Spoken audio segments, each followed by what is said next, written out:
ఒక్క ముద్దు ఇవ్వలేంది అడగవద్దు వద్దు వద్దు అంటూ పోతే చిన్నదాన ఎప్పుడంట ఇచ్చేదంట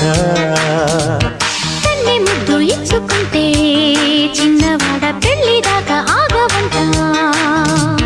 కళ్ళతోటి పెళ్ళయింది చాలే